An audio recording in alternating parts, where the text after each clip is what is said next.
মুর্শিদ বরহাত আলহাজ হাফিজ মৌলানা মাহবুবুল্লাহ আল কাদরি সাহেব মদ্দাজিল্লাহুল আলী সম্মানিত পীর সাহেব কেবলা মগবাজার দরবার শরীফ ঢাকা, স্বনামধন্য উদ্বোধক জনাব তারিকুল ইসলাম স্বপন সাহেব, বিশিষ্ট সমাজসেবক এবং উপস্থিত আজকের প্রধান অতিথি জনাব গোলাম মুস্তাফা সাহেব,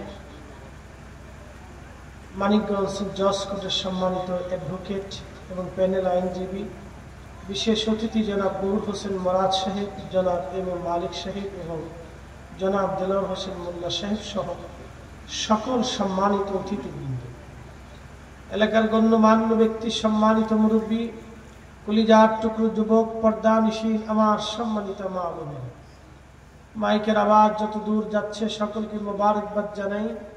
শুকরিয়া সেই মহান রবের আসমানে যিনি অনেক মানুষের ভিড় ঠেলে ঘর থেকে, বাড়ি থেকে, স্থান থেকে, ব্যবসা থেকে জুদা করে আল্লাহ তার বেহেশতের বাগানের ভিতরে বসার তৌফিক দিলেন। সেই জন্য আল্লাহর আসমানে আওয়াজ তুলে একসাথে বলি আলহামদুলিল্লাহ। শুকরিয়া করি সেই রবের যিনি সর্বশ্রেষ্ঠ নবী, সর্বকালের সর্বশ্রেষ্ঠ মহামানব, ইমামুল মুরসালিন, রাহমাতুল লিল আলামিন, সৈয়দুল কাউনাইন ওয়াস সাকালাইন, মেহবুব আলা, হাউজে কাউসার ওয়ালা, সাহেবে জান্নাত, সাহেবে কোরআন, সাহেবে মাকামে মাহমুদ, সাহেবে হাউজে কাউসার, সৃষ্টির শ্রেষ্ঠ আল্লাহর মেহবুবের সর্বশ্রেষ্ঠ মেহবুব, তিনি আমাদের প্রাণ প্রিয় রাসূল, আমাদের নয়নের মণি, কঠিন হাসরের দিনের সুপারিশ কর্ণবালা, উম্মতের কান্ডারি নবীর উম্মত হিসেবে আল্লাহ আমাদেরকে কবুল করেছেন। মনিবের আসমানে আওয়াজ তুলে জবান খুলে একসাথে জোরে বলি আলহামদুলিল্লাহ। প্রিয় উপস্থিতি, আমি মহাগ্রন্থ পবিত্র কোরআনুল কারীম থেকে আয়াতে কারিমার এক বিশেষ অংশ আপনাদের সামনে উপস্থাপন করেছি। সে আয়াতের আলোকে আপনাদের সামনে ইনশাআল্লাহ আলোচনা উপস্থাপন করব।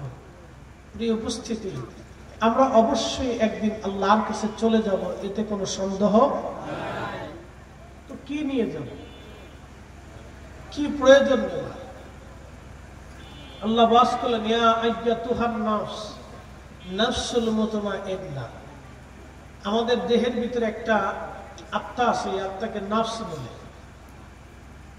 এই নাফসটাকে আল্লাহ কোরআনে বলেছেন নাফসে মুতমাইন্না। এখানে হুজুরের এই আলোচনার পোস্টারের ভিতরে কিন্তু তিনটা জিনিস লেখা হয়েছে, পরকালের মুক্তির শর্ত তিনটি।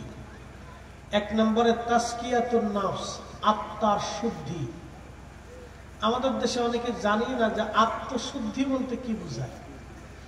এই আত্মশুদ্ধি জিনিসটা কি, এটা আমাদের বোঝার দরকার। তাসকিয়াতুন নাফস, আত্মশুদ্ধি। আপনাদের দিকে আমার দিকে ভালো করে তাকান। পৃথিবীতে আলেমদের ভিতরে মতানৈক্য আছে, মাসলা নিয়ে ঝগড়া আছে, ক্ষমতা রাজনীতি নিয়ে ঝগড়া আছে, কিন্তু অলিদের মধ্যে কোনো দ্বন্দ্ব নেই। বুঝেন নাই মনে হয়? আবার বুঝেন, পৃথিবীতে হুজুরদের ভিতরে বিরাট ঝগড়া আছে। এই দল, কে ইসলামী আন্দোলন, কে খেলাফত মজলিস, কে খেলাফত আন্দোলন, কে জামাত ইসলাম, কে ইসলামিক ফ্রন্ট, কে ইসলামিক ফ্রন্ট বাংলাদেশ, কেউ নামের আগে, কেউ নামের পরে, নানান ধরনের দল বেদল ইসলামী দল বাংলাদেশে অনেক আছে। কিন্তু আল্লাহর ওলিদের মধ্যে কোনো দল নাই, সব ওলিরা এক দল। সেই দলের নাম বিসমিল্লাহি ওয়া আলা মিল্লাতি রাসূলিল্লাহ। ওলিরা সব নবীর দল। কথা কন না, ঠিক কিনা?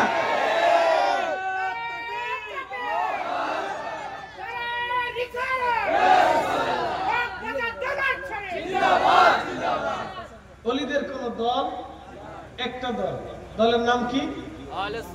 আহলে সুন্নাত ওয়াল জামাত। একসাথে বলেন আহলে সুন্নাত ওয়াল জামাত।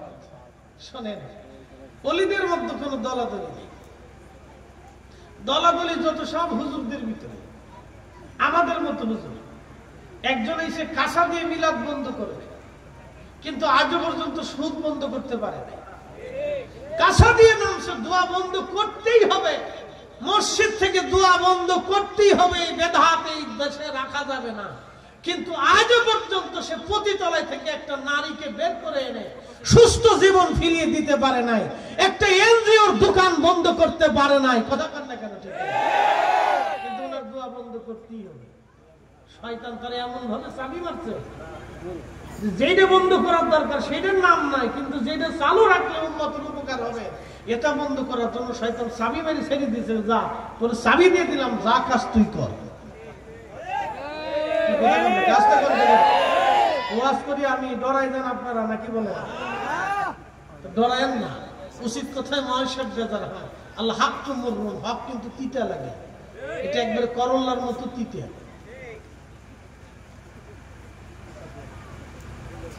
ও কাঁসা দিয়ে নামছে যে বন্ধ করতেই হবে। হ্যাঁ, খুব নামা নামছে, একবারে সব দলবদ্ধ ভাবে নামছে, বন্ধ করতেই হবে। না আজ পর্যন্ত সুদ বন্ধ করতে পারে নাই। পারছেনি? আসতে কোন কেন ডরায় ডরায় কেন? পারছেনি? তারপরে কারিগরের দেশের প্রধান বানিয়ে রেখেছে, ভেতর থেকে কারিগর। হ্যাঁ মুসলমান, আত্মশুদ্ধি বলতে কি বোঝায়? আল্লাহ কোরআনে বলেন, ইয়া আইয়াতুহান নাফসুল মুতমাইন্না তুরজিই ইলা রাব্বিকি রাদিয়াতাম মারদিয়া ফাদখুলি ফি ইবাদি ওয়াদখুলি জান্নাতি।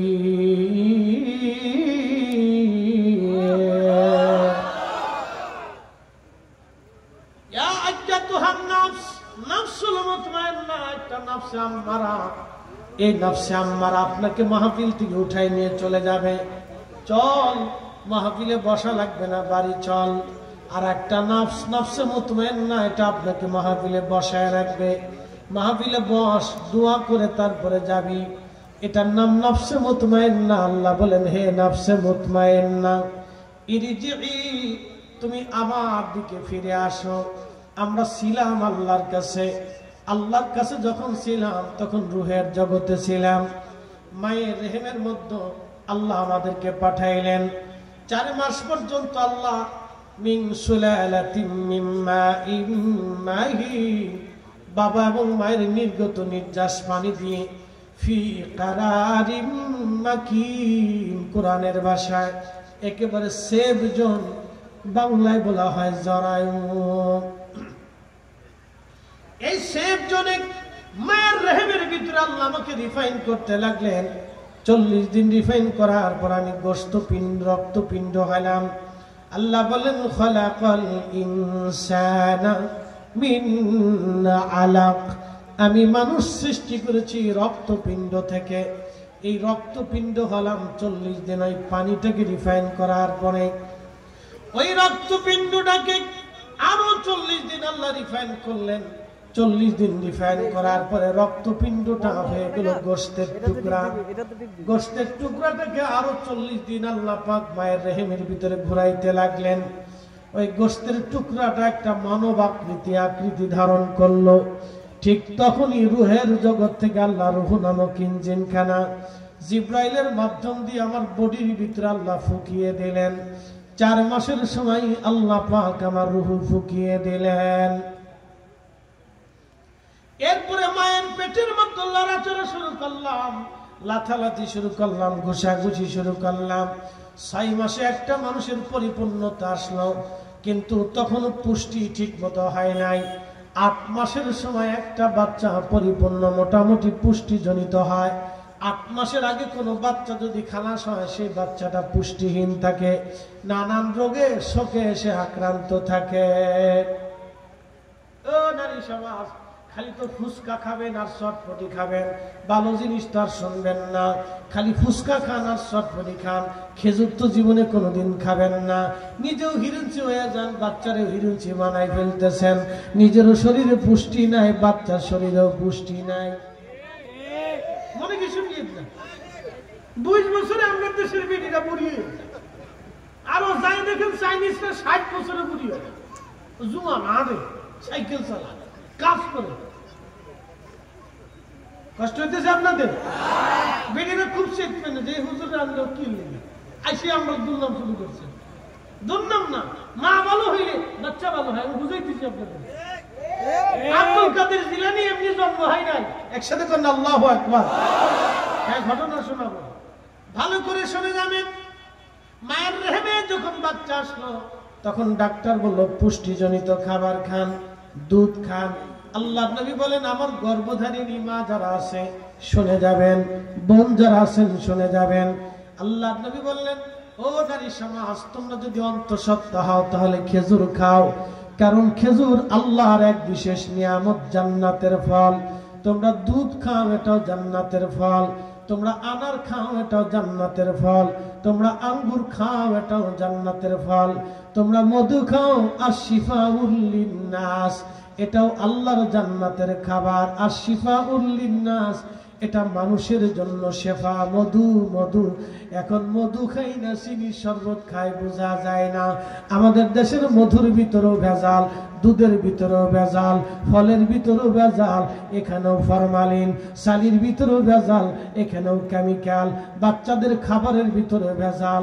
আপনি চিপসের প্যাকেট আইনা সুন্দর করে চিপস ঢাইলে নিয়ে একটু আগুন ধরায় দেখেন, দেখবেন আগুন জ্বলতে থাকবে, শেষ পর্যন্ত খালি দেখবেন তেল জ্বলতেছে। এত পরিমাণে তেল চিপসের ভিতরে ব্যবহার করা হয়, ওটা খেলে বাচ্চাদের ক্ষুধা নষ্ট হয়ে যায়, পেটের ভিতরে গ্যাস জন্ম নেয়, তিলে তিলে ধীরে ধীরে বাচ্চার পাকস্থলী নষ্ট হয়ে যায়। আপনারা তো খেজুর খাওয়াবেন না, খাওয়াবেন চিপস। আমরা ছোট গেলে ছাতু খাইতাম, ছাতুর গোষ্ঠী এখন আর নাই। কি ঠিক আছে না? ঠিক আছে না?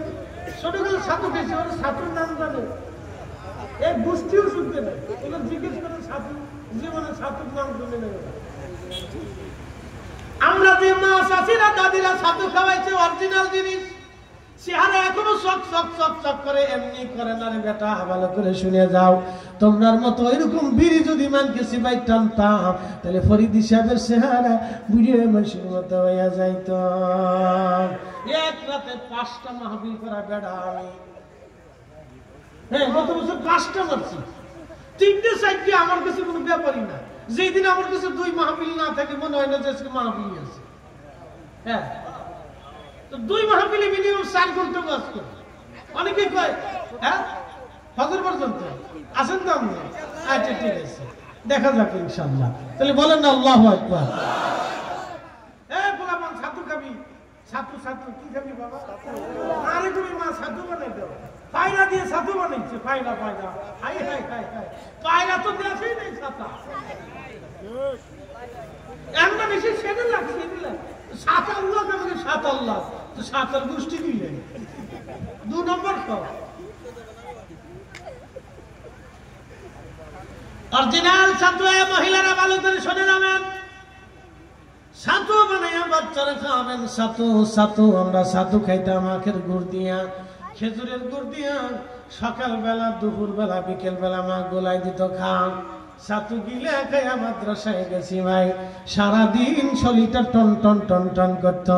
এখনকার বাচ্চারা শীত হয়ে পড়লে কাইত হয়ে পড়ে যায়, আর কাইত হয়ে পড়লে সহজে উঠতে পারে না, শীত হয়েই থাকে।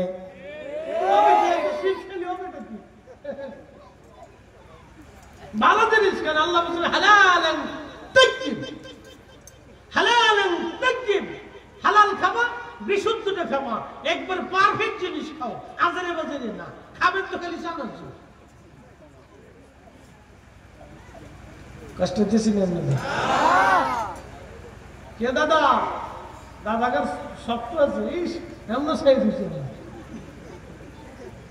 আর জুয়ানটি চারপাশে ঘুরতেছে, জুয়ানটির কোনো হিতের জ্ঞান খুব কম। কতটি মানকে চেপে ফেসবুক টিপতেছে, চিন্তা করতেছে টুকলা যখন দিব তখন যাবো।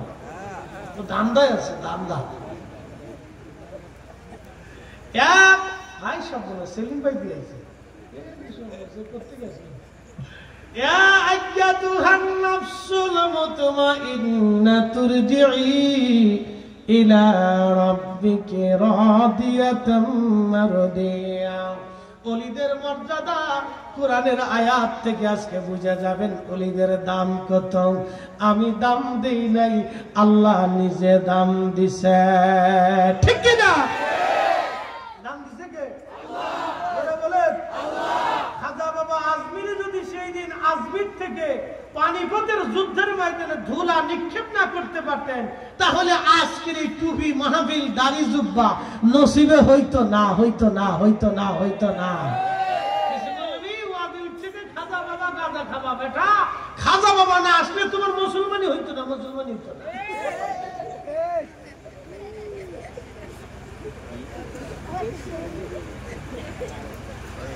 শোনে যাবেন, কথা ক্লিয়ার, আমার কাছে কোনো কাটছাট নাই। শাহজালাল মানে মুজাররিদে সেই দিন যদি সুরমা নদীর মধ্যে জায়নামাজে যদি জায়নামাজ বিছাইতে না পারতেন পানির উপরে, ওনার জায়নামাজ যদি সেই দিন ডুবে যাইতো পানির ভিতরে, তাহলে আজকের এই কালেমা আপনার নসিবে হতো না। পিছনের লোকজন খালি চাইয়ে থাকবেন না, হা বা না বলেন। যদি আমার তো অযৌক্তিক হয় তাহলে বলেন হুজুর না, এটা মানলাম না। আর যদি যুক্তিক হয় তাহলে বলবেন হুজুর হ্যাঁ মেনে নিলাম, কথা সত্য আছে।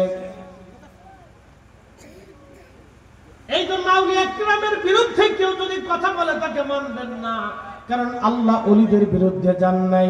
অলি কখনো ভোটাভুটি দিয়ে অলি হয় না।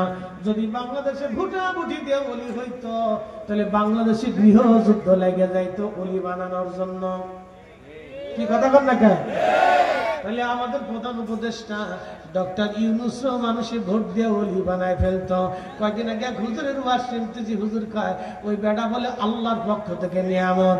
একজন সুদের কারিগর যদি আল্লাহর পক্ষ থেকে নিয়ামত হয় তাহলে শয়তান হাসে আর কয় তাহলে আমার কোনো দোষ নাই রে সোনার চান্দু। আমি শুনি হাসি কেন, মৌলবী না শয়তান? এগুলো কোরআন হাদিসের মধ্যে বসে কেন? লজ্জা করা উচিত। মানুষের ফার্ম মারলে তো এরকম ফার্ম মারে আল্লাহ বলি বানায় নাকি কেউ? উচিত কথা বললে আমি হয়ে যাবো বেদাতি।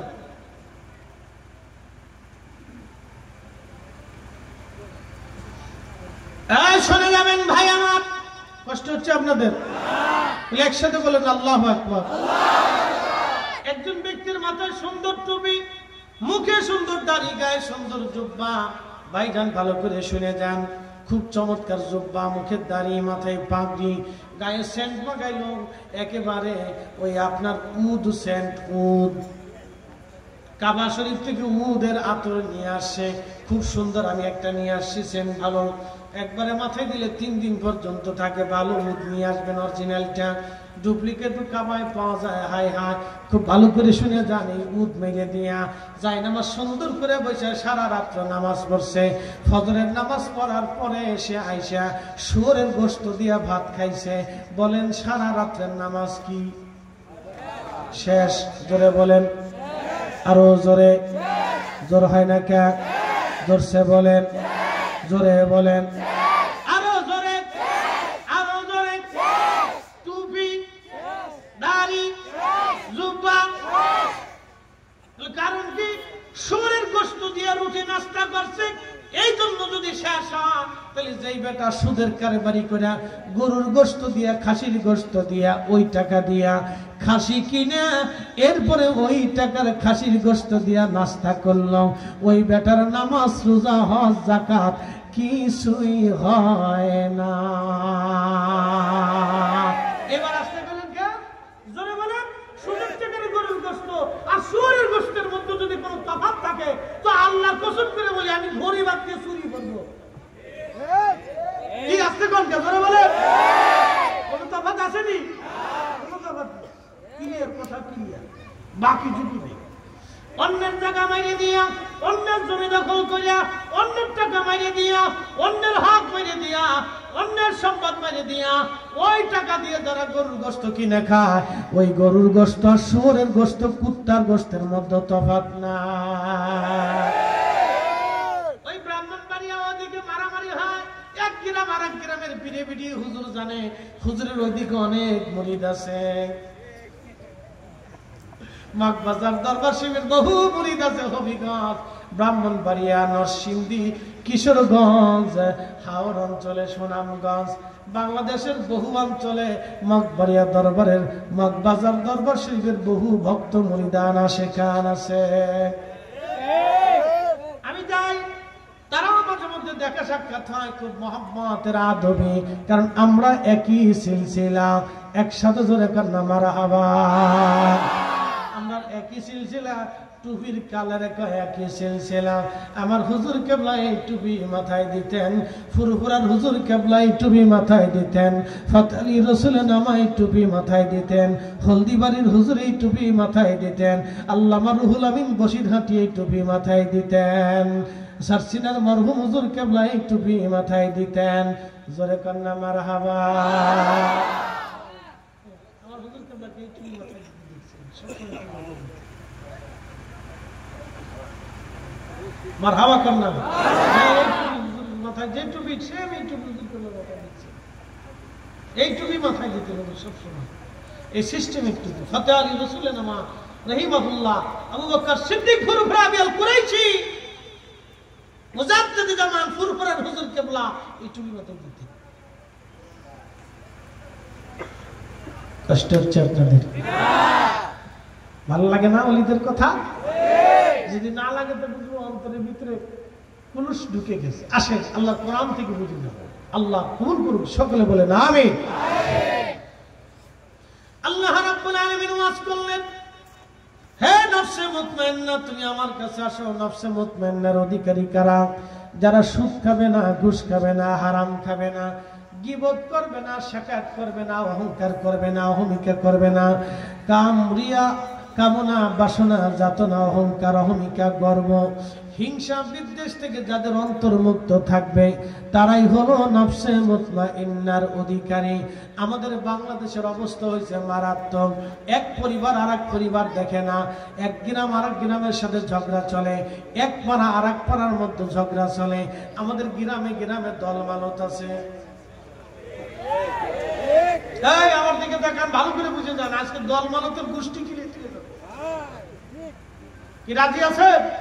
হ্যাঁ, দলমালতের গোষ্ঠী আজকে কিনে দিয়ে যাব। এই দলমালতে আমাদের বাংলাদেশে গ্রাম ধ্বংস করে ফেলছে। এই মালত ওই মালত দেখতে পারে না, এই দল ওই দলে দেখতে পারে না, দুই দলের ভিড়ে মারামারি 40 বছর ধরে ভিড়ে চলতেছে। শয়তানের গোষ্ঠী খিলাই আল্লাহর কোরআন রাসূলের হাদিস থেকে শুনে যায়। আল্লাহর নবী বলেন, আল্লাহি লা ইউমিন, আল্লাহি লা ইউমিন, আল্লাহি লা ইউমিন। আল্লাহর কসম করে বলে সে ঈমানদার না, আল্লাহর কসম করে বলে সে ঈমানদার না।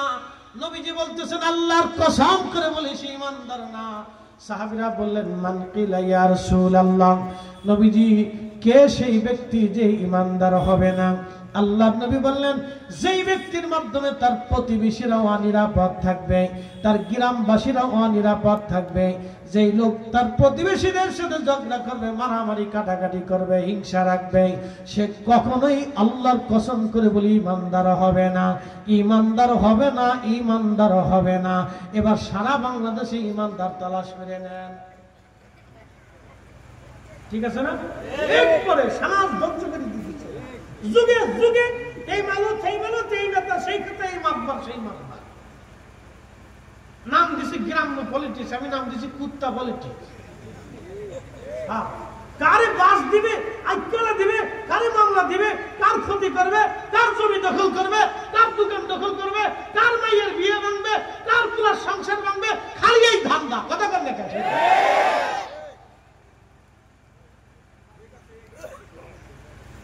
কষ্ট হচ্ছে আপনাদের? প্রশান্ত আত্মা, প্রশান্ত হে প্রশান্ত আত্মা, যে আত্মা মারামারি করে না, কাটাকাটি করে না, খুন খারাপি করে না, হিংসা করে না, রিয়া করে না, অহংকার করে না, অন্যের ক্ষতি করে না, অন্যের জমি দখল করে না, অন্যের মাল খায় না, সুদ খায় না, হারাম খায় না, অন্যের সম্পদে হাত দেয় না, অন্যের মাল, অন্যের সম্মান, অন্যের ইজ্জতকে রক্ষা করে, অন্যের সম্মানকে রক্ষা করে। আল মুসলিমু মান সালিমাল মুসলিমুনা মিন লিসানিহি। সহিহ মুসলিমে নবী বললেন, আল মুসলিমু তিনি মুসলমান, মান সালিমাল মুসলিমুনা মিন লিসানিহি ওয়া ইয়াদিহি, যার হাত থেকে, যার জবান থেকে আরেক মুসলমান নিরাপদ থাকে, সেই হলো অরিজিনাল মুসলমান, সে হলো অরিজিনাল মুসলমান, অরিজিনাল মুসলমান। যে নামাজ ছাড়ে না, আল্লাহর হুকুম মেনে চলে, হালাল হারামের জিন্দেগি গঠন করে, বেঁচে গুছে চলে, আমার রাসূলের মোহাব্বত নিয়া আমার নবীর প্রেম নিয়া কলিজা জিন্দা বানায় ফেলছে। আল্লাহ বলেন সে নফসে মুতমাইন্না, প্রশান্ত আত্মা, সে প্রশান্ত আত্মা, প্রশান্ত আত্মা। একবার জোরে বলা যাবে কি মারহাবা। আল্লাহুম্মা সাল্লি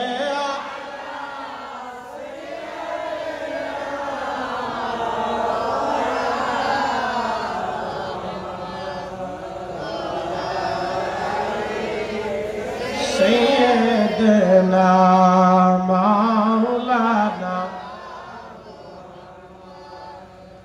বন্ধু খুব মনোযোগ দিবেন, সে প্রশান্ত আত্মা। এই আত্মার মর্যাদা কত! আল্লাহ তখন তাদেরকে ডাক দেয়, হে আমার ওলিরা, আমার বন্ধুরা, ইরজিই, তোমরা ফিরে আসো, ইলা রাব্বিকি রাদিয়াতাম মারদিয়া, আমি আল্লাহ তোমাদের উপরে রাজি এবং খুশি আছি, তোমরা আমার কাছে চলে আসো। এই যে একজন ওলিরা ইন্তেকালের সময় হাসতে হাসতে খুশিতে তারা চলে যায়।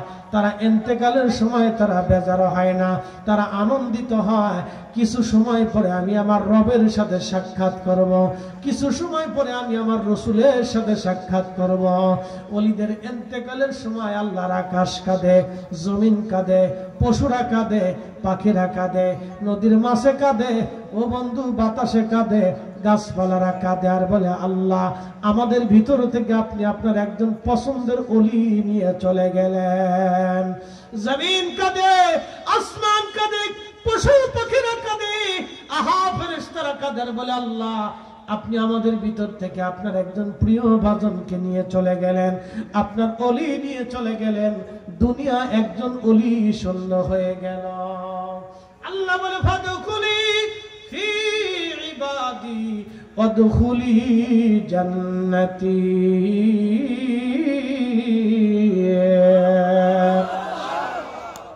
আমি মালয়েশিয়া গেলাম মাহফিলে, আল্লাহর একজন মহান ওলি, মালাক্কা সাগরের ভিতরে একজন আল্লাহর ওলির মাজার আছে, তার নাম সুলতানুল আরিফিন হযরতে আল্লামা ইসমাইল বগদাদি আল হাসানি ওয়াল হুসাইনি। পরিচয় দিলে এক বাক্যে আপনারা চিনে যাবেন, তিনি অন্য কেউ না, তিনি হযরত ইমাম হাসান রাদিয়াল্লাহু আনহুর বংশধর, ইমাম হুসাইন রাদিয়াল্লাহু আনহুর বংশধর। ওনার আব্বা জানের নাম হচ্ছে হযরতে আব্দুল কাদের জিলানী। তিনি হাসানি হুসাইনি, মা ছিল বাবা ছিল হাসানি, মা ছিল হুসাইনি, বাবা ছিল হাসানি, মা ছিল হুসাইনি। এই হাসানি হুসাইনি রক্তে কিয়ামতের আগে আল্লাহ ইমাম মাহদী দুনিয়াতে পাঠাবেন। আল্লাহু আকবার জোরে বলেন। সেই রক্তের সন্তান হযরত ইসমাইল বগদাদি রহমাতুল্লাহ মাজার সাগরের একটা ছোট্ট দ্বীপের ভিতরে। সাগর থেকে ওনার মাজারে হেঁটে যেতে মাত্র 2 মিনিট লাগে। সাগরের পানির কোণার থেকে ওনার মাজারে হেঁটে যেতে 2 মিনিট লাগে। 17 বছর ধরে সাগরে ডুবাইল না, সাগরে ভেঙে নিয়ে গেল না। সেই ছোট্ট দ্বীপের মধ্যে ঘুমিয়ে আছেন মহান আল্লাহর ওলি হযরত ইসমাইল বগদাদি আল হাসানি। সেই 900 বছর আগের মসজিদের সেই স্ট্রাকচারটা এখনো রেখে দেওয়া হয়েছে। আমি ওই মসজিদে নামাজ পড়তে গেলাম, দেখলাম আযান দেওয়ার আগে প্রায় 10 মিনিট ধরে মুয়াজ্জিন সাহেব দুরূদ শরীফ পড়ল। আমরা তো 1 মিনিট পড়ি, আর আমি নিজের চোখে দেখলাম 10 মিনিট পর্যন্ত দুরূদ শরীফ পড়ল। একবার জোরে বলা যাবে কে মারহাবা। বাংলাদেশের কোন মসজিদে যদি আযানের আগে দুরূদ পড়া হয় তাহলে একদল কাঁসা দিয়ে আসবে, ধর্ম চলে গেল, ধর্ম চলে গেল, বেদাত কায়েম হয়ে গেল, বেদাত কায়েম হয়ে গেল। সুদ খাইয়া সুদের টাকা দিয়ে মসজিদ বানাইলা, ধর্ম চলে যায় না। আযানের আগে দুরূদ শরীফ পড়লে ধর্ম চলে যায়। এলার আযানে ফতোয়া আর চলবে না।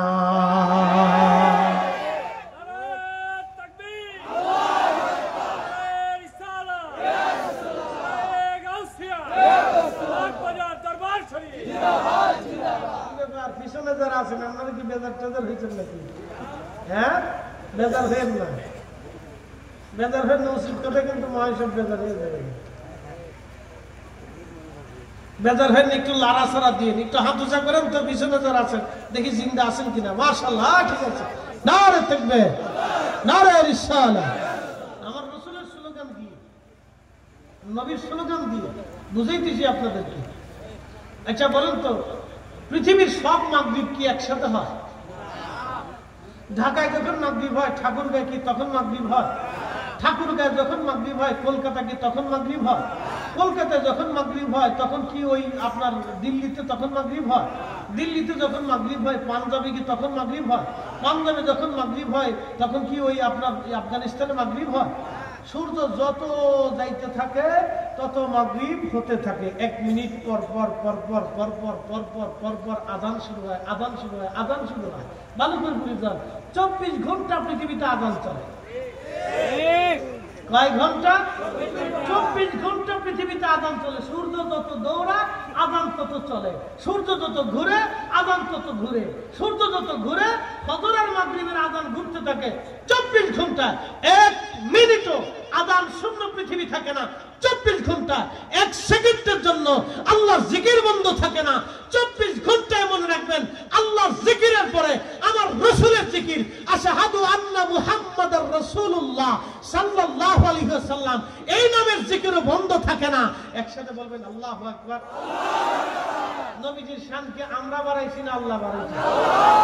আপনি যে শানের সময় বসে থাকেন তার মানে বোঝা গেল অন্তরে শয়তান ঢুকছে।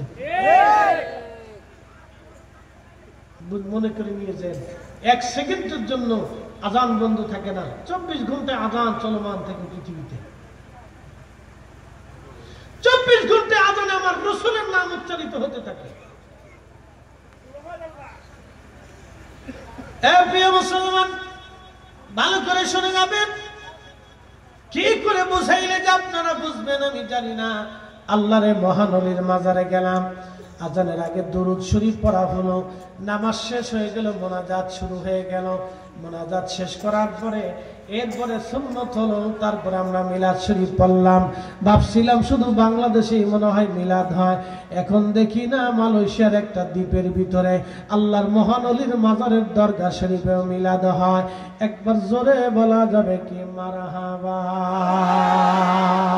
আল্লাহুম্মা সাল্লি জবান খুলে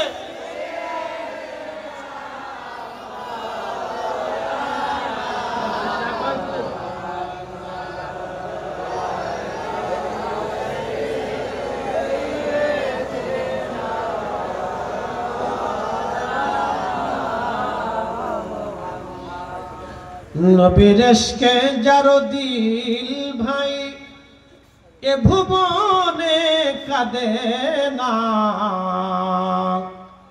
রোজ হাসরে ভাইজান তারা নবীজির দেখা পাবে না।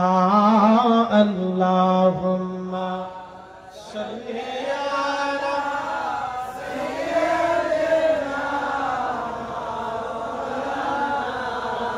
মুহাম্মাদ ওয়া আলা আলি সাইয়্যিদিনা।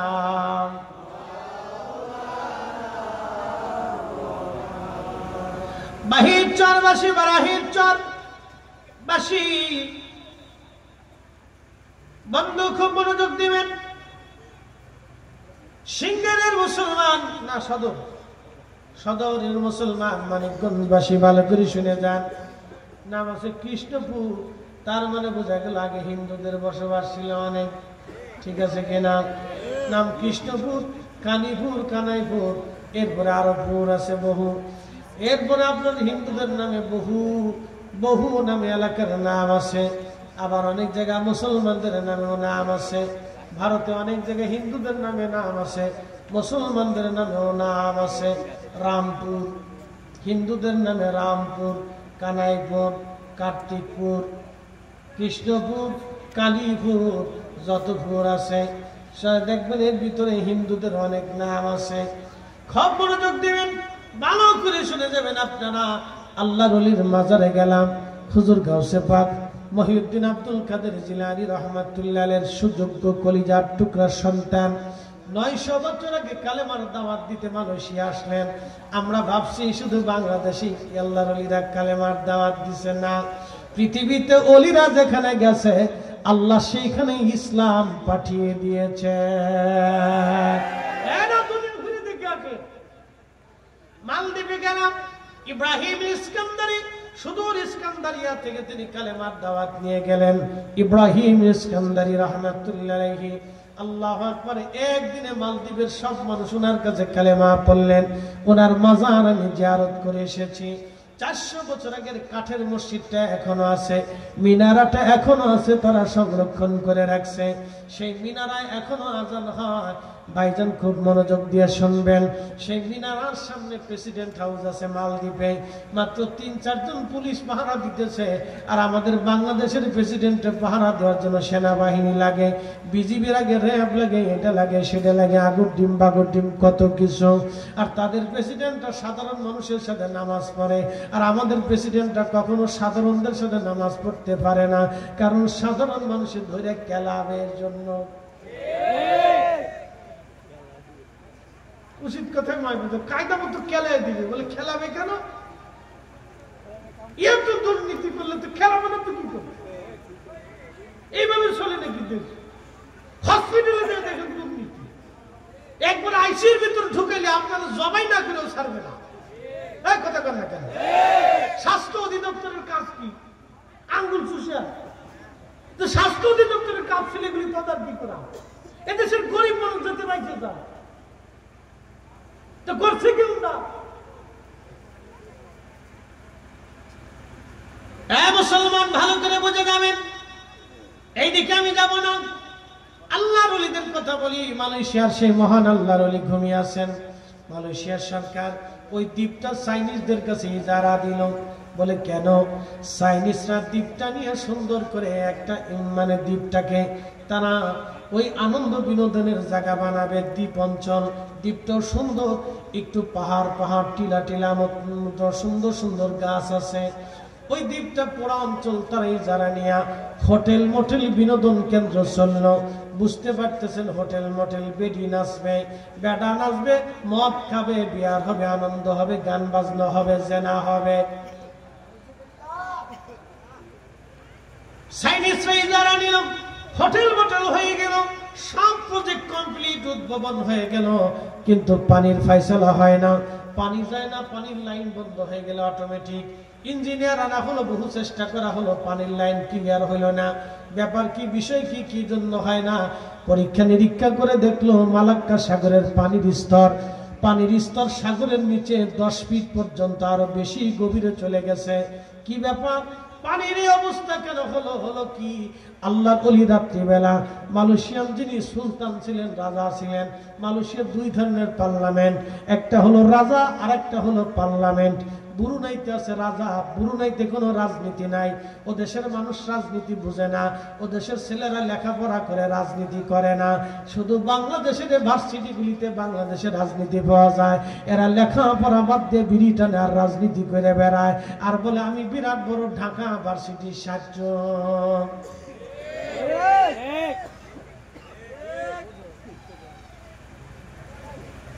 এই কথা বলে তোমরা আমার উপর চেক করে।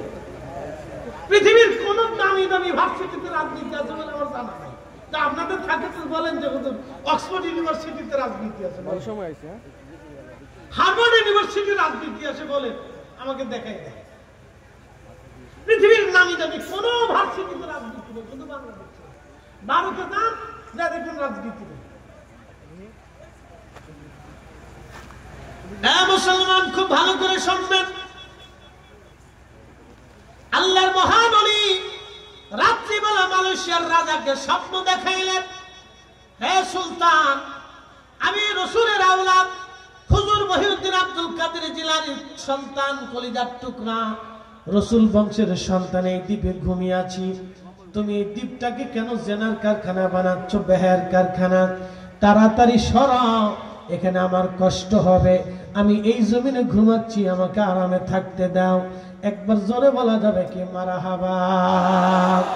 সাথে সাথে ইজারা বন্ধ করে দেয়া হলো। আমি সেই হোটেল মোটেল ভালো করে দেখে আসছি, এগুলি এখন ওইভাবে আছে। তাহলে বলেন আল্লাহর ওলিদের কারামত আছে না নাই? আস্তে কন্যা ডরায় বললেন না, পিছনের লোকজন হাত উঁচা করে বলেন আছে না নাই? পৃথিবীতে ওলি যেখানে ইসলাম গেছে সেখানে কথা কন্যাকে ঠিক না। এই বাংলাদেশে ওলিরা ইসলাম দিয়েছে, আল্লাহর ওলিদের দেওয়া ইসলাম ছাড়া আমরা আর কারোটাই মানব না। হাত তুলে বলেন ঠিক না বেঠে?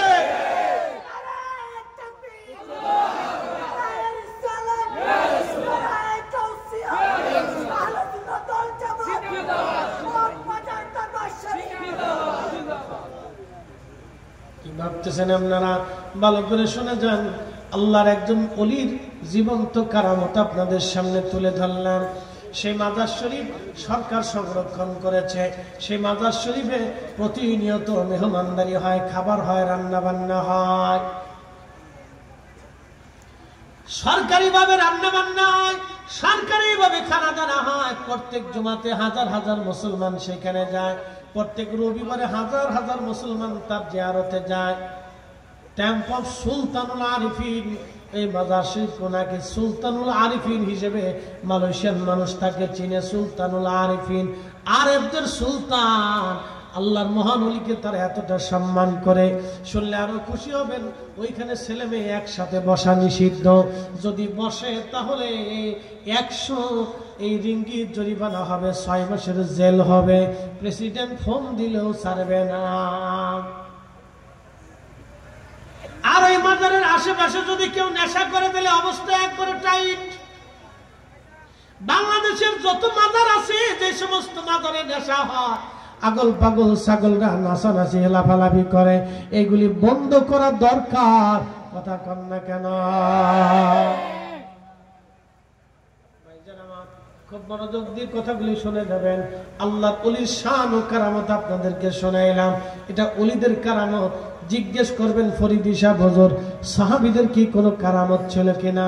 অনেকে আপনাদেরকে শোনাবে খাজা বাবা আজমিরের এত কারামত, কোনো সাহাবীর তো কারামত নাই। এত কারামত কোত্থেকে আসলো?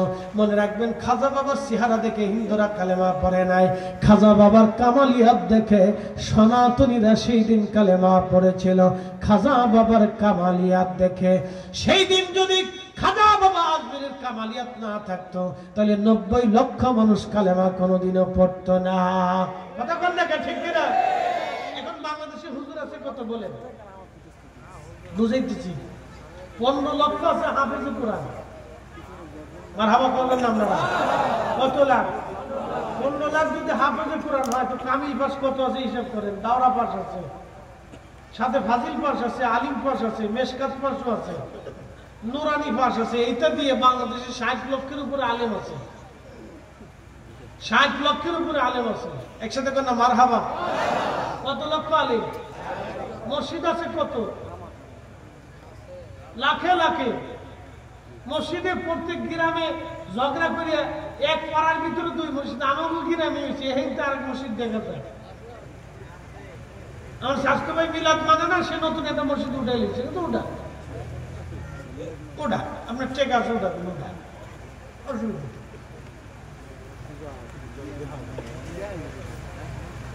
দুঃখে তাহলে আর কি করার আছে? এগুলো তো কিয়ামতের আলামত। কিয়ামতের এগুলো হবে, আল্লাহ রাসূল বলে গেছে। তা আমার তো দুঃখ আর কিছু নেই, তো কিয়ামতের আলামত হবে। তো ঝগড়া করার মসজিদ ভাঙা যাবে না। যেমনি আছে ওদের চিন্তা উঠেছে, পরে নাম করে নাম, অসুবিধা নেই। সরে যাবেন বাবাজি, মসজিদ আছে হাজার হাজার, প্রত্যেক জুমা